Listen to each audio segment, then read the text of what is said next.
सकल सौभाग्य, ये सकल सौभाग्य क्या है? संपूर्ण सौभाग्य। सौभाग्य हमारे शास्त्रों में 8 प्रकार का माना गया है। कितने प्रकार का सौभाग्य? 8 प्रकार का। 8 प्रकार से मनुष्य सौभाग्यशाली होता है। अरे आप तो बड़े सौभाग्यशाली हैं, हम लोग कह तो देते हैं हमारे सौभाग्य का उदय कब, हमारा तो सौभाग्य उदय तो हो गया। ये सौभाग्य क्या है?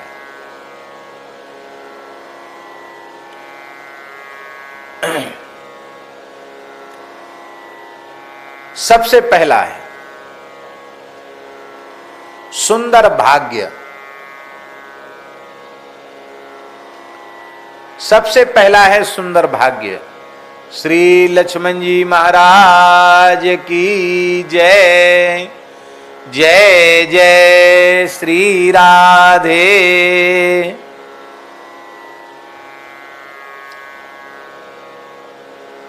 ये भाग्य क्या है?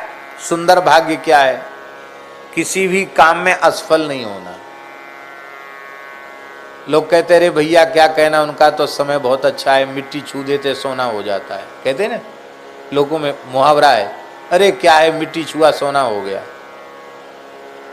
इसको कहते भाग्य। दूसरा, ये पहले नंबर का 8 प्रकार का सौभाग्य है, इसमें पहला है भाग्य। दूसरा है सुगंध। बहुत भाग्यहीन व्यक्ति होते हैं, उनके शरीर से बदबू आने लग जाती है, हाँ, दुर्गंध आने लग जाती है।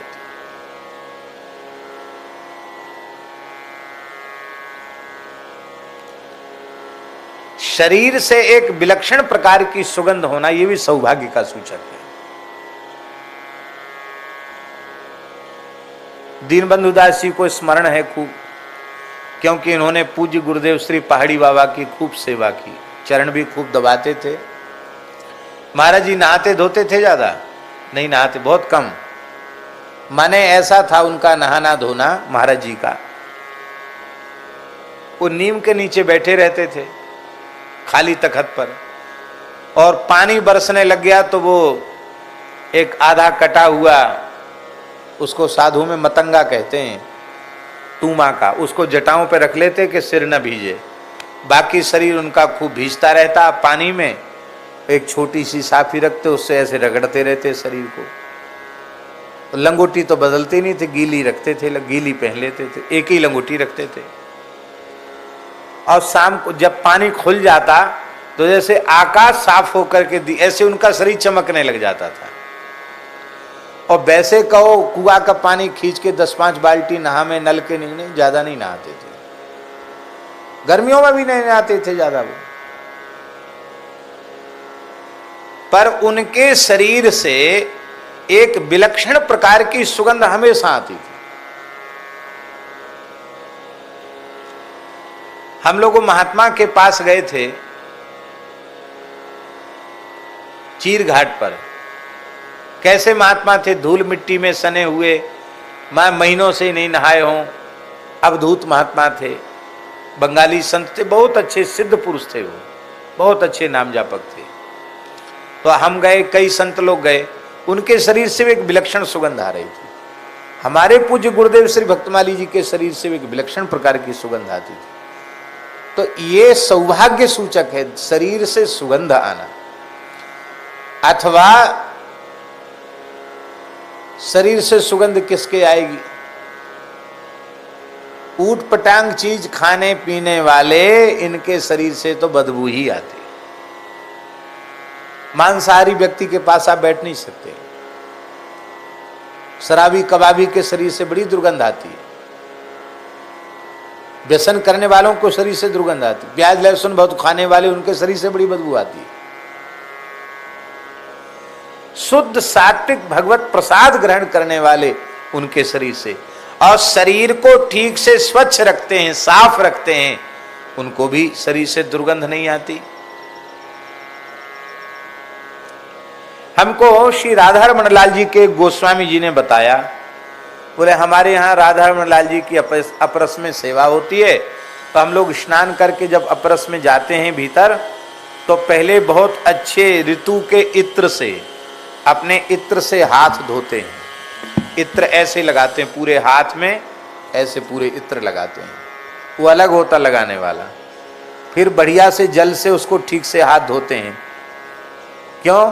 बोले इस शरीर में हाथ में सुगंध आ जाए, इसकी दुर्गंध भगवान को पीड़ा न पहुंचावे। राधा रमन लाल जी बड़े सुकुमार हैं, उनके श्रीअंग में दिव्य सुगंध है, ये मलमूत्र का भांड है, कहीं इनको दुर्गंध न लग जाए, शरीर की गंध उनको न लग जाए।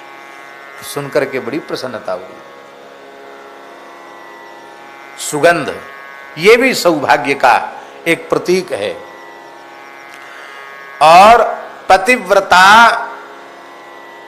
उत्तम कुल में उत्पन्न पतिव्रता, आज्ञाकारिणी सुंदरी पत्नी, यह भी सौभाग्य का सूचक है। वस्त्र, अष्ट प्रकार के सौभाग्य में बढ़िया कपड़ा, यह भी सौभाग्य का। सुंदर इतर, सुंदर वस्त्र, यह भी सौभाग्य का सूचक है। गीत, ये भी सौभाग्य का सूचक है। अच्छे बड़े बड़े गवैया सामने बैठ के कुछ गावें सुनावें, खुद भी गावें दूसरे भी गावें, ये भी एक सौभाग्य की बात है। क्योंकि काव्य शास्त्र विनोदेन कालो गच्छति धीमताम, व्यसनेन च मूर्खाणाम निद्रया कलहेन वा, ये भी सौभाग्य है। तांबूल, तांबूल भी सौभाग्य है। पान, अब ये पान साधकों के लिए थोड़ी ये बात बता दें कि ब्रह्मचारी को, विधवा स्त्री को और यति को, सन्यासी को पान वर्जित है। श्री वृंदावन बिहारी लाल की जय। जय जय श्री राधे।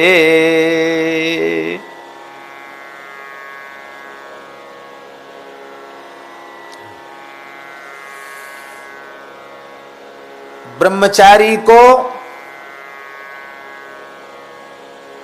साधु को, विरक्त को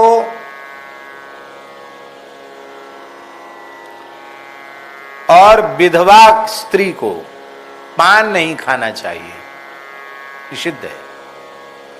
सामर्थ्य होने पर भी नहीं खाना चाहिए।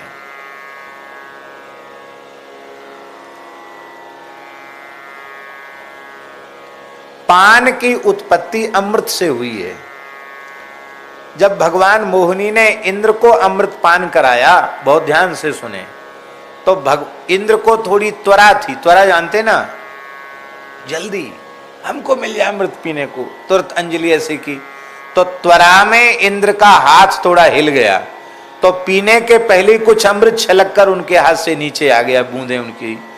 जैसी बूंदे नीचे आई तो उससे एक बेल उत्पन्न हो गई। पान, तांबूल देवताओं की पूजा में लगता है, बड़ा अच्छा है। हमारा पान अमृत से पैदा हुआ है। भोजन के बाद एक वैद्य जी की बताई हुई बात आपको बता रहे हैं। एक वैद्य जी ने कहा, मैं तो भूल गया, तो इंदौर वाले वैद्य जी ने, उन्होंने कहा कि एक ऐसी नस है जो भोजन के बाद ही थोड़ी देर के लिए खुलती है, और वो केवल पान का रस लेने के लिए खुलती है, बाकी बंद रहती वो नस। और वो पान का रस उस समय शरीर में अमृत का काम करता है। पर पान में पर जर्दा फर्दा उटपटांग चीज नहीं, केवल शुद्ध पान, कत्था, चूना, लौंग, इलायची और सुपारी, बस। इसके अलावा और कोई चीज नहीं चाहिए। ऐसा सुंदर पान आप भोजन के तुरंत बाद लेवें तो कहते थे बात, पित्त, कफ तीनों प्रकुप्त धातुओं का शमन हो जाता है, खाया हुआ भोजन पच जाता है। और जो चीज आप मने, वो कोई एक नस ऐसी बता रहे थे, नाड़ी, जो केवल पान का रस लेने के लिए ही खुलती है बस, और किसी चीज के लिए नहीं खुलती है। वो बहुत स्वास्थ्य में लाभ करती है। इसलिए आपने देखा होगा, धूपम, दीपम, नैवेद्यम, तांबूलम, नैवेद्य के बाद देवताओं को तांबूल अर्पित किया जाता है। भोग के बाद ठाकुर जी को बीरी अर्पित की जाती है। तो अब पान साधु बटुक ब्रह्मचारी इनको नहीं खाना चाहिए। मंगल सौभाग्य शून्य माताओं को नहीं खाना चाहिए। किंतु इसमें हम थोड़ा सा एक सुधार कर देते हैं। पान नहीं खाना चाहिए दुकान पर खड़े होकर, बाजार में खरीद कर। किंतु बरसाने में राधा रानी दर्शन करने गए और श्री जी की बीरी मिल गई, तो नंदगांव में लाला की बीरी मिल गई, तो दाऊ जी में ठाकुर जी की बीरी मिल गई, तो वो पान नहीं है, वह तो श्री ठाकुर जी का महाप्रसाद है। हम जगन्नाथ जी जाते हैं तो वहां जगन्नाथ जी के पुजारी पंडा जगन्नाथ जी की बीरी देते हैं। श्रीनाथ जी तो महाराज सबसे बड़ा बीरा आरोगते हैं, इतना बड़ा बीरा, वो बीरा के भीतर कम से कम 20-25 पत्ता होते पान के हैं। उनका बीरा अलग ही होता है, श्रीनाथ जी वाला बीरा इतना बड़ा। तो प्रसाद रूप में, भगवत प्रसाद रूप में हम बांट करके थोड़ा ले सकते हैं, लेकिन व्यसन रूप में साधु को, ब्रह्मचारी को पान नहीं खाना चाहिए। दुकान पर खड़े होकर के तो कभी नहीं खाना चाहिए कि चाय पियो पान खाओ, ये तो उसमें शोभा नहीं है, इसमें बड़ी वेश की निंदा है। तो 8 प्रकार के सौभाग्यों में तांबूल भी है, भोजन भी सौभाग्य का प्रतीक है। बढ़िया सुंदर भारतीय देसी गाय के गव्य पदार्थों से युक्त रस्य स्निग्ध शुद्ध सात्विक बढ़िया भोजन मिले, ये भी सौभाग्य का सूचक है। हाँ, ये नहीं कि एकदम ढंढोला दाल, धोखे से कहीं दाल में गोता लगाने को मिले तो एक दाल का कण न मिले, पीरा पीरा पानी और मोटे आधे जले आधे कच्चे रामरोट, ऐसा मिले भोजन तो समझो महाराज दुर्भाग्य है। बढ़िया सुंदर चकाचक मिले तो सौभाग्य है।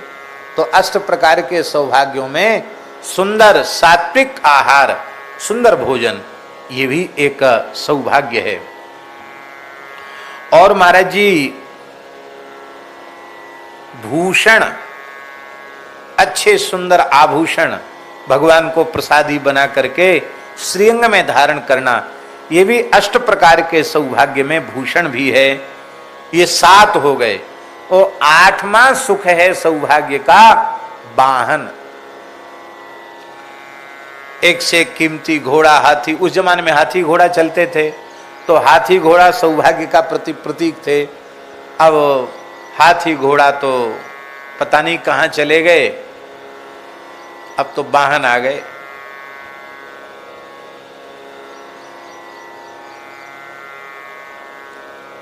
डीजल पेट्रोल का धुआं उड़ाने वाले, प्रदूषण फैलाने वाले वाहन आ गए।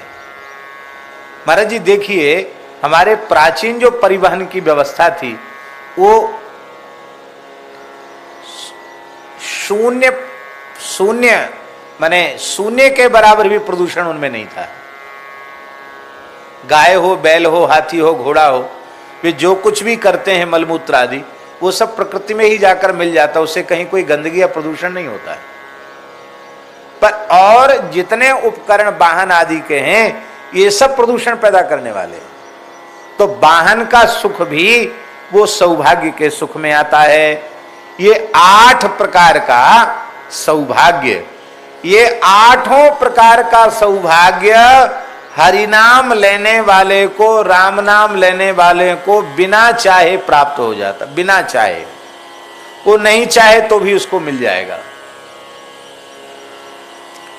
सकल सौभाग्य,